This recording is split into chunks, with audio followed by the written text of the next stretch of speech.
DHI or direct hair implantation is an increasingly popular hair transplant method among patients.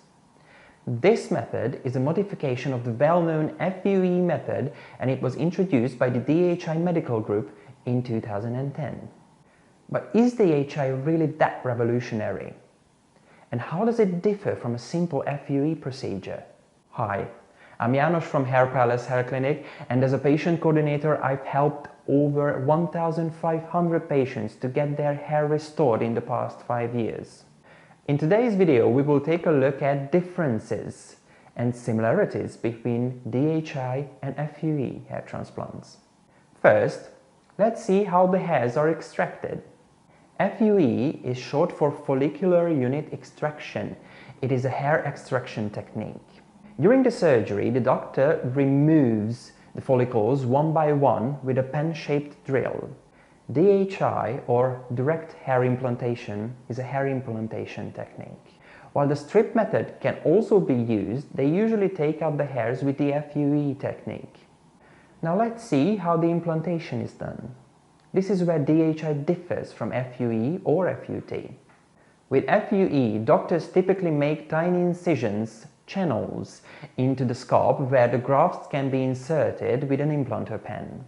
But during DHI, instead of opening channels in advance, the surgeon uses an implanter pen to create channels and implant hair follicles at the same time. As DHI is a license, clinics tend to charge more for these procedures. On average, you can expect to pay anywhere between £3,000 to £15,000 in the UK. The prices for FUE procedures typically range between £3,000 and £10,000. Naturally, the prices differ from patient to patient as it depends on factors unique to each case. With hair transplants, scarring is a concern in the donor area. Since DHI is typically combined with FUE extraction, you can expect the almost invisible tiny dots remaining on the donor area.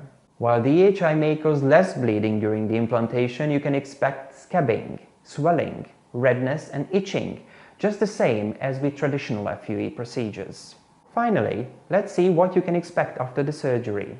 The recovery process is the same after FUE and DHI procedures. It takes 7 to 10 days for the tiny wounds to heal, and then the regrowth will be gradual. You will have to wait 12 to 15 months after the surgery to see the complete result. So, is DHI better than FUE? Many clinics market DHI as the most advanced, cutting-edge technology currently available. However, at the time of making this video, there is no credible research to suggest that this is true. The extraction process will likely be done with the FUE process, whether you choose DHI or FUE, while the method of implantation will depend on what your surgeon prefers. Some doctors prefer to implant the hairs directly, while others prefer mapping out the exact place for each graft before actually implanting them. Both FUE with traditional implantation and DHI can achieve stunning, natural-looking results as long as your doctor has the necessary experience and proficiency. If you are struggling with thinning hair and want to know more about hair transplants, visit hairpalace.co.uk. What do you think about DHI? Would you choose this method over FUE? Let us know in the comments below. And if you want to see more videos like this, don't forget to subscribe. Thank you for watching.